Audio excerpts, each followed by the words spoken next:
C'est la réduction de la mortalité infantile, l'amélioration de la santé de la mère et combattre l'IA-Sida, le paludisme et d'autres maladies comme la tuberculose. Et nous ne sommes pas concernés uniquement par ces trois objectifs. Si vous faites un petit peu la lecture, vous trouvez qu'on ne peut pas parler de réalisation de ces objectifs en présence de pauvreté, en présence de l'analphabétisme, en ayant, comme l'a bien dit M. le gouverneur, il n'y a pas d'accès à la communication, à la circulation, donc c'est un tout lié, mais nous sommes concernés juste pour ces trois objectifs, nous devrions agir pour stimuler, réaliser et contribuer. Et comment on peut contribuer? Le matin, il y avait beaucoup de déclarations très très significatives. La présence de corps accueillis auprès de patients, auprès de la population.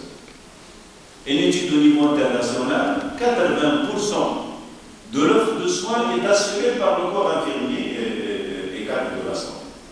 La sage-femme passe pas tout le temps auprès de la partie du corps.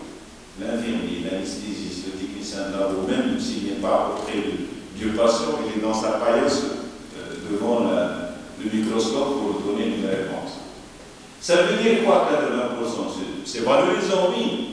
Et là aussi une application. Ça veut dire que si nous avons une petite erreur dans ces 80%,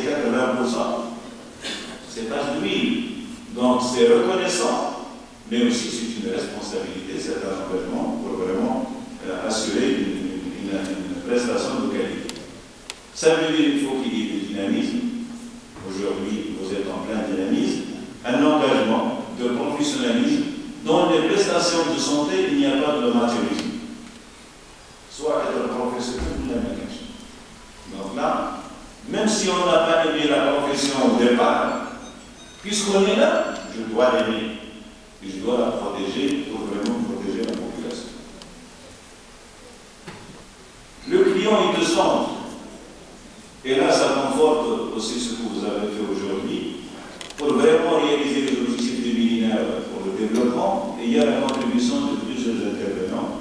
Nous sommes dedans, que ce soit institution de formation, ou que ce soit aussi société civile, où là, j'ai noté aussi la présence d'un établissement public comme le CP. Vous avez l'opportunité au niveau de PRICA vraiment d'aller vers l'accès d'excellence en mobilisant toutes les ressources. Alors, le code professionnel, nous devrions agir. Tout à l'heure, j'ai parlé avec Mme Boutiena, il faut commencer à développer des projets. Moi, je suis lauréat d'un institut, qu'est-ce que je vais apporter au niveau de l'hôpital, au niveau de la structure? C'est formaliser un projet et le présenter au l'hôpital. Voilà ma contribution en tant que sage-femme, en tant qu'anesthésiste, en tant que diététicien. J'ai eu une formation pendant 3 ans, voilà ce que je veux faire. Et là, on valorise notre métier, on valorise notre compétence et on s'intègre facilement. Malheureusement, on ne fait pas ça au niveau des instituts. Ça va être une révolution pour le futur. Questionner les pratiques. Combien de fois nous avons posé la question à ce que nous avons fait? Est-ce que je l'ai fait conformément au protocole? Est-ce que c'est bien? Est-ce que ce n'est pas bien? Rarement on pose des questions sur nos pratiques. L'adhésion aux activités. Là, ce que vous avez fait aujourd'hui, j'espère que ça va continuer ça va être dans la pérennité et à participer à d'autres activités associatives, syndicales et autres. Les associations ont un rôle à jouer. La synergie entre les associations, ça c'est le point clé, et l'approche interdisciplinaire. Les syndicats aussi ont un rôle à jouer. Ils doivent jouer le rôle de veille sur les pratiques de santé et d'être un acteur contributif, si vous voulez, dans le système de santé et se démarquer un petit peu d'un discours avec tout le respect au débat syndical. Donc, faire de la progression, de la proposition, de la suggestion, de la construction, et en même temps être vigilant à ce qui se passe au niveau de l'environnement interne et externe. En conclusion, je pense que nous devrions, avec le système LMD, nous allons rentrer dans un système de recherche, de questionnement, et les pratiques qui vont être réalisées sur les données probantes. Ce n'est pas le hasard, c'est vraiment le scientifique. Les valeurs éthiques citoyennes, malheureusement, on commence à perdre de certaines valeurs éthiques.